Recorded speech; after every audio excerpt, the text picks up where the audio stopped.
What's good, guys? M.V.K here, back again. More comic reviews. Are you getting tired of them? I hope you're not, because I enjoy doing them. And we're back again for some more comic reviews. Like I said, once again, I want to reiterate once again, because people have been asking, like, how come you don't do just the hauls anymore that you know, for the week? I felt like it would be better if I stopped doing that, focused on the books that I really wanted to review, especially when it comes to the big two, but always review every independent book that I have. So that's why I started doing the reviews like this now, even on books that I haven't been able to review. And like I said, I'm going through all my pulls and reading, and I'm still kind of behind on some books, but I'm just going to put out reviews no matter what. So for all those people who come through and like the video and put their comments, that's great. I'm fine. So what I wanted to do today, we're going back to the world of Marvel.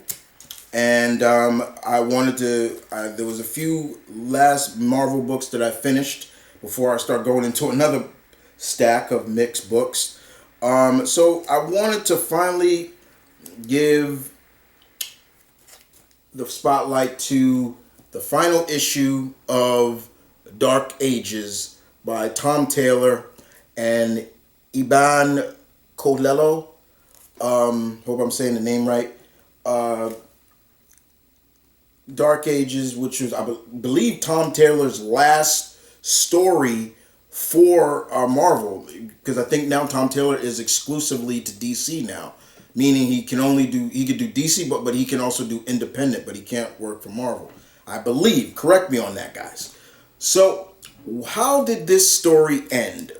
So what is the situation? Once again, let me reiterate a little bit of what went down. The world went completely dark after a being known as, and I can't remember the being's name. I want to remember real quick. An immense, powerful being called the Unmaker basically awakened inside the Earth, because he was always in the Earth, and he began to destroy the planet. Doctor Strange released a huge EMP, a big electronic magnet pulse wave to halt the Unmaker. All the electricity on the planet was wiped out. So this takes place 7 years after that event, and the surviving heroes, have been able to form a new society without the use of electricity. A lot of their things are now like steam powered. Like Peter Parker, Spider-Man, has steam powered web shooters and things like that. Now, Tony Stark was abducted along with a lot of big brains and was taken to Europe. Europe is ruled by Apocalypse.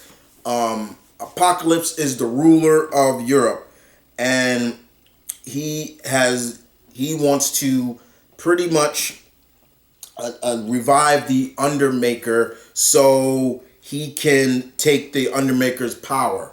The heroes want to stop that. But Apocalypse has not just himself, but he also has, of course, Mystique and all of them, but also Dracula is with him, and Purple Man is all with him. And Purple Man has taken a lot of some of the heroes hostage, under his control. So the surviving heroes, which include Spider-Man and Invisible Woman Sue Richards, Blade, X-23, Gabby, all the heroes that you would think, Luke Cage, Jessica Jones, are alive. T'Challa, Storm, a lot of the X-Men are alive. Some are not, and I'm going to talk about that. There have been some deaths. Wanda, Doctor Strange, Human Torch, Johnny Storm died in a few issues before because Purple Man controlled Pietro and pretty much had Pietro go on a killing spree, and he when he came back to the headquarters, he was all screwed up, and Jean had to finally get a hold of his mind to shut him down before he did any more damage. But he was able to kill Johnny Storm, and he died basically in Sue's arm, like literally blew up in her arm, in his sister's arm. It was a touching moment. You know, she put a force field up against everybody, and herself, and he died in her arms. That was really messed up. Ben did die. He was a part of the team that went in to stop the Undermaker in the beginning. So here, Peter Parker has a daughter. Baby Danielle is alive. The heroes tried to make peace with everybody because the world was pretty much gone back to the Stone Age. That's pretty much what I can think about. But in this issue, the heroes are now in Europe. They are now in Europe, but they were stopped by Miles Morales.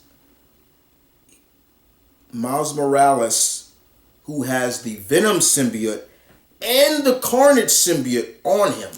Now, Miles tells the story of what happened. And you see here, here's Miles right here.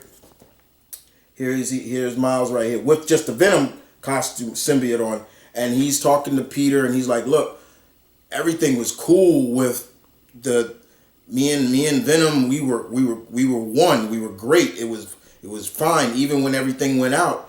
But then the Carnage symbiote came along, and he even says it. He says, until Carnage came, and the two of them whispering in my mind, I lost myself, Peter.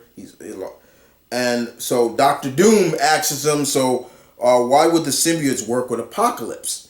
And Miles tells him he's working this. The Apocalypse promised the symbiotes he would find a way to get them off Earth before he revived the Unmaker.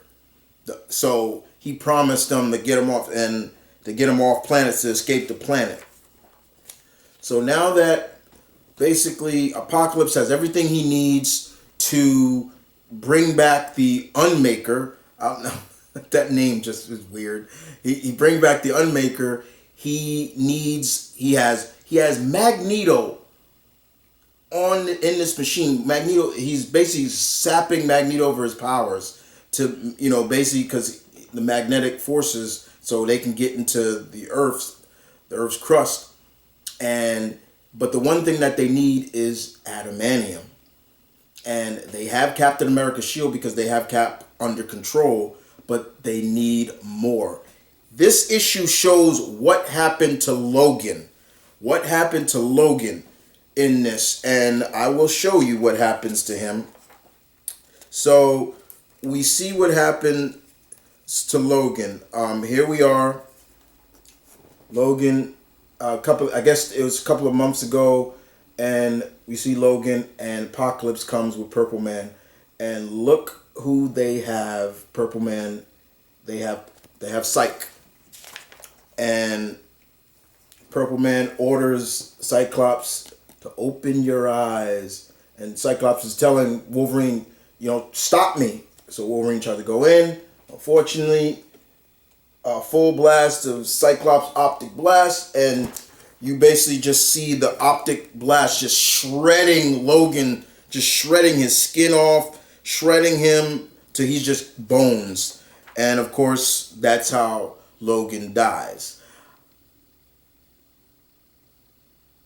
A little bit of a weirdness because we've seen Logan without his full skin still fighting. I remember them literally saying, as long as Logan's brain is attached to his brain stem, like he can heal from anything. You know how his healing factor is now on God mode. But what I do like is Tom Taylor kind of acknowledged that, because look, his head just flops right off. So I'm like, when I saw that, I was like, okay, makes a little bit more sense. I'm like, all right, I get it. All right. So with all the big brains, from Riri Williams to Reed Richards to Tony to Beast, all of them, they come up with this idea.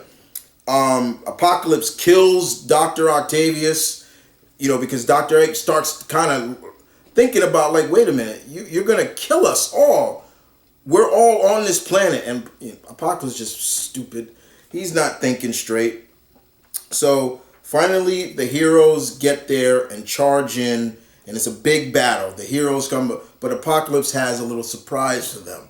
He has a lot of the heroes that he has under control, and Purple Man is able to show them. So here we go. Right here, we got Ms. Marvel, Carol, She-Hulk, Beast, Cap, Cyclops, Psylocke. I believe that is Lady Deathstrike, and of course Dracula, and then you got all the heroes fighting their friends because they're being controlled by Purple Man. But one of the funniest moments in here was look at that, bam, right in the head. You know who does that? Deadpool. Deadpool kills, and I love how Jessica's like, Wade, and he's like, what? He's like, Jessica, and they say, Laura says Jessica and Luke was gonna knock him unconscious, and then Wade's like, I didn't hear that plan. I was driving the bus. He says, oh, and then so he's like, oh man, Jessica, I'm sorry. I thought the plan was just kill him. It was so funny, but being that he killed Purple Man, everybody comes to their senses, comes back, and you got Peter, talking to Cap. Cap, you okay? And he's like, Peter, I hear you, and of course all the big wigs from Riri to Tony Reed, they come back to their senses, but in the meantime, it ends really interesting. I thought it was really cool how it ended. Apocalypse has got this last stand. He's like, yeah, I'm gonna, I still got what I need to get to the Unmaker, all this stuff. The maniacal plans, but before while during the fight, Doctor Doom had a little conversation with Vlad, aka Dracula, and he said he told him, he's like you better listen to me, Vlad. And so what happens is, as you can see here, the heroes coming in, and Nightcrawler starts removing some of his celestial pieces that Apocalypse has to increase his powers, and then all of a sudden Doctor Doom says, now Vlad, and he bites Apocalypse, and Apocalypse, because basically Apocalypse betrayed him, because he was like, yeah, you'll be safe, nothing will happen to your kind, but he was lying, and now he's under Dracula's power. But what happens next? Oh, it was a good moment for Eric Brooks. My man Blade comes in and says, you assholes are dead. 2 for the price of 1. Booyah. Kills Apocalypse and kills Dracula. Decapitates them. And he says, forever's a long time. And pretty much they're able to, the heroes have a really touching, it ends on a nice moment. It really does. Reed and Sue are reunited because she thought he was dead, and she thought Franklin was dead, but he's alive. Reed thought Franklin was dead, and she told him no, he's alive. Pepper reunites with Tony.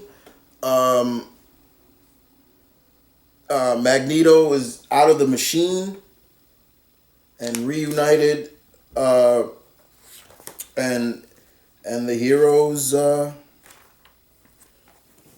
you can see, the heroes walk out into the sunset, and that's how it ends. It ends on a happy moment. I thought Dark Ages was a really clear-cut, straight-to-finish series. The trade is coming out soon, so if you don't want to track down all 6 issues, you could it's coming out in trade soon. Um, I think this got lost in the shuffle because of Dark Reign. Dark Reign was out when this was out too, so it kind of got Dark Reign kind of said, "Get out of the way." And don't get me wrong, Chip Zdarsky did a bang up job on that. I finished reading that. I will review that for you too. But this was a really cool start to finish. The good guy's triumph over evil story from Tom Taylor. I'm a big fan of Tom Taylor. I love his writing, and this was a really nice moment. I thought we were going to see a rematch with the Unmaker, but we didn't. Here's an image of the Unmaker. If you want to know what he looks like, that's what he looks like. There you go. That's what he looks like. But it was a clear cut. It was a nice story. Not a lot from like Miles. Once he got taken out in the last issue, Miles was done. He was. I mean, not he didn't die. The symbiotes died. Storm hit them with a thunderbolt. A thunderbolt so strong she wiped them out. Like I was like, oh, I believe it. I'm like, yeah, Storm probably could do that. It wasn't like, oh, that's bullshit. No, a power enough bolt, yeah. But Miles was too weak to help out. But yeah, I mean, it was a fun story. We saw certain characters get more spotlight over others, but I did like where Tom went with this. In this series, Black Panther and Storm were a couple. They had a daughter together. He was leading Wakanda, but he couldn't leave Wakanda because, he had to make sure Wakanda stays safe because that was one of the community societies that the heroes focused on and kept safe. But this still was all about. It was monologue by Peter Parker, an older Peter Parker, Spider-Man, as you can see here on the cover. Like those are his steam powered web shooters, and he also had like a steam powered the backpack, like it was powered. You can see Pepper in the costume, in the armor. It was steam powered. It was all steam powered. It was very steampunkish, because there's no more electricity. And basically, I'm saying like, I guess they were saying Peter's web shooters work on electricity, but I've never really looked at his web shooters like that. I've always thought it was more pressurized, it was more mechanics, not electrics. But I think over time he made electrical web shooters. Whatever the point was, it was a good story. It wasn't bad. I just feel like Dark Ages got undermined because of Dark Reign, which was going on. But I still enjoyed very much. Tom Taylor did a good job. The writing was solid. The artwork was solid. Having Apocalypse be the overarching villain was fine. Because we don't get enough Apocalypse. We don't have enough. And right now, the X-Men are like, yeah, you're one of us, and you're good. Like I still will never accept the fact that Apocalypse is fully with the X-Men. Like they're not even like looking at him like with the kind of like, yeah, watch him. No, they're letting all their villains just be a part of, Krakoa, and I'm like, nah, that's gonna go wrong real fast. But it was still good. It was, and this is another Elseworld story, and Tom Taylor is a great guy who knows how to do Elseworld stories. Let's be honest, he knows how to do Elseworld stories, alternate universes stories really well. I am loving his work on Nightwing, but Tom Taylor is a great guy. I've met the man once. Cool dude. This was a good series. So if you want to check out Dark Ages, but you don't want to go looking around your local comic shop for the single issues, wait for a while. It is coming out in trade, so be there and cop it. But if you enjoyed it, but I enjoyed it very much. Thank you for watching. Thank you for listening. If you read Dark Ages, tell me what you thought about it. How'd you like the ending? I love seeing Blade kill Dracula and Apocalypse. I thought that was just key moment right there. Is like, why not? Blade's always been, he's the vampire hunter. Like, have him kill the king of vampires, Dracula, a character that I'm gonna be honest, I want in the MCU. I want to see their version of Dracula in the MCU. Hopefully, we may get it. But in the meantime, guys, this is Mount Vernon Kid. Thank you for listening. Thank you for watching, my fellow geeks. As always, don't be afraid. Continue to read those comics, my dudes, because it's still a hobby, but it's a great hobby. Deuces.